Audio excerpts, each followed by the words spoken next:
It is our civic duty and responsibility to educate ourselves on these important amendments in whatever state we will be in. So, the first type, it says, okay, so the type would be the person that is proposing the amendment from what we've just read, which is the Florida State Legislature. And the title is Amendment 1, which the subject is education and elections. So the description for that is to make school board elections partisan from the 2026 election cycle onward. Now, for those of us that have no idea what a partisan definition is, again, this is the Millennial Guide. Don't feel bad, baby, because I don't know either. That's why we're going to research it right here on the internet to get it right.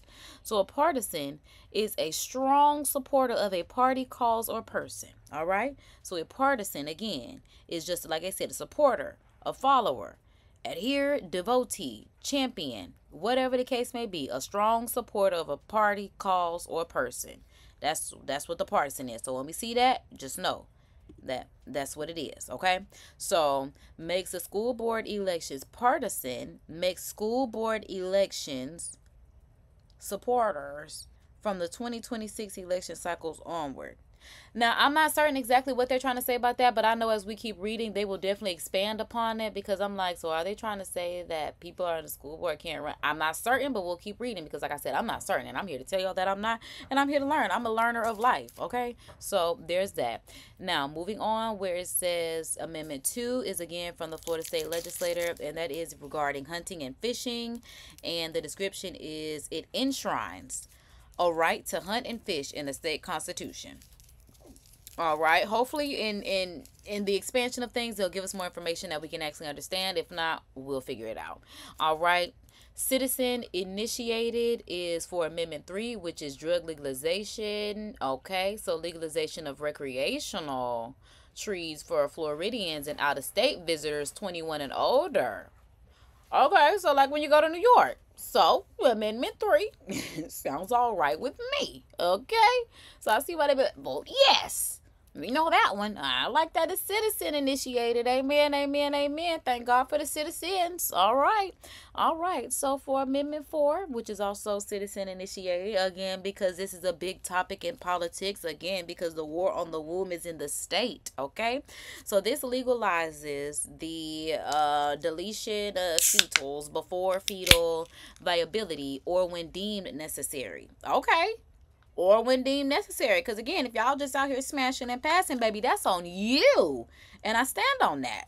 Stop being so wild. God didn't call for you to do that. He said that is for the act of procreating. And that's what the act of it is. So if you gonna do it, now listen. Exactly. I ain't no.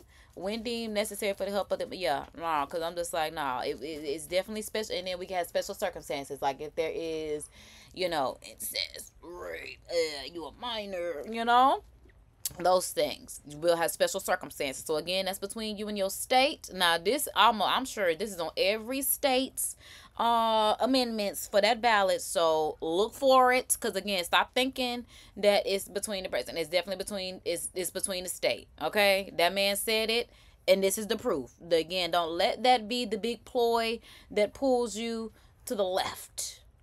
I'm just keeping it plain. All right. So for Amendment 5, which is again from the Florida State Legislature, this is again for taxation, which adds an inflation adjustment to the homestead tax exemption. I don't know what they're trying to say about that. So yeah, we will definitely have to go ahead and get into it, because the last amendment that we have on here is from the Florida State Legislature, which is the campaign finance, and it repeals public election financing. Public election financing. Because I'm like, yeah, let's go ahead and read. So, for Amendment 1, which is regarding the establishing school board elections as partisan, again, we know the partisan is a supporter. And it says the ballot language will read as proposing amendments to the state constitution to require members of a school district board to be elected in a partisan election rather than a nonpartisan election, and to specify that the amendment only applies to elections held on or after November 2026 general election.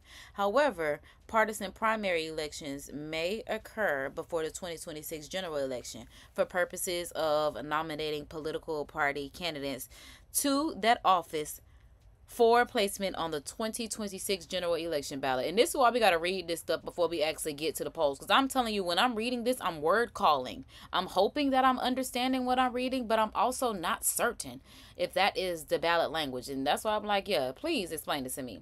How the amendment reached the ballot is the Florida State Legislature. What your vote means. Okay. Thank you. That's exactly what I want to hear. Exactly. For millennials. Break it down to us like this.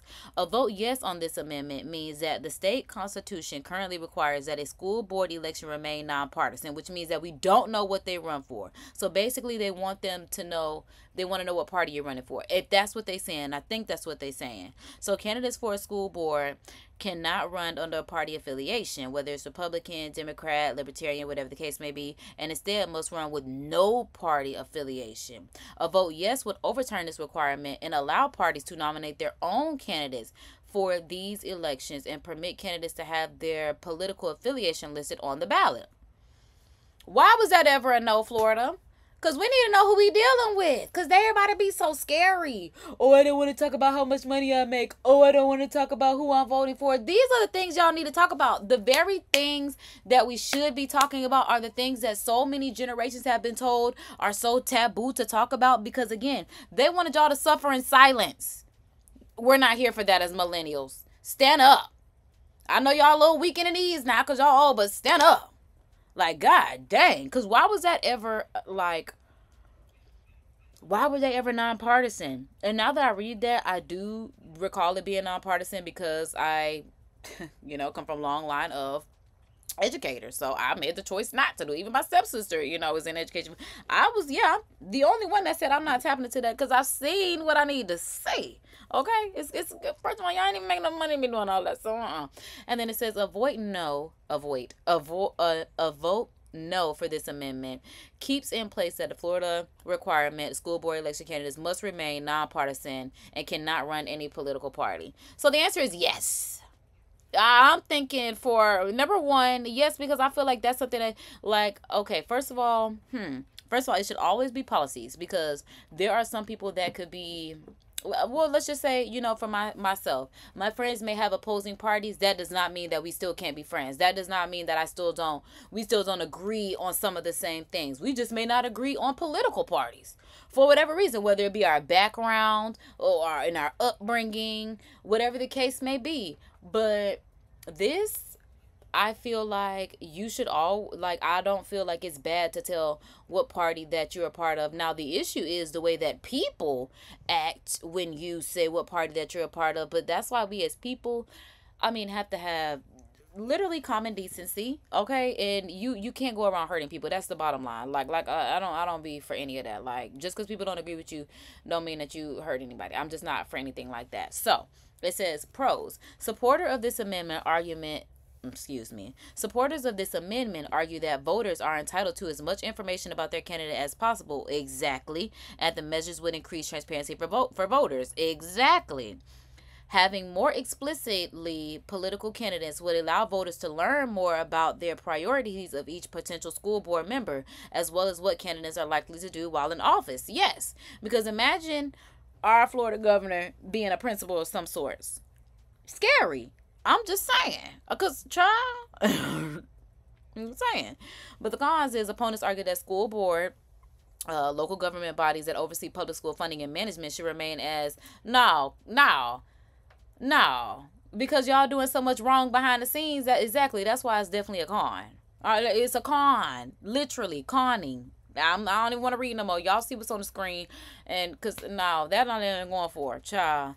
and should remain as apolitical as possible. Because I'm going to read it just so y'all have the facts. And the answer is still a con, no. Okay? Constitutional merit. This measure is not a reform that could be addressed by the state legislature and thus requires a constitutional ballot initiative in order to be implemented. Okay. So in sum, this amendment to the Florida Constitution will require that district school board candidates run under specific party affiliation. Do I agree with this? Yes. In summary, yes.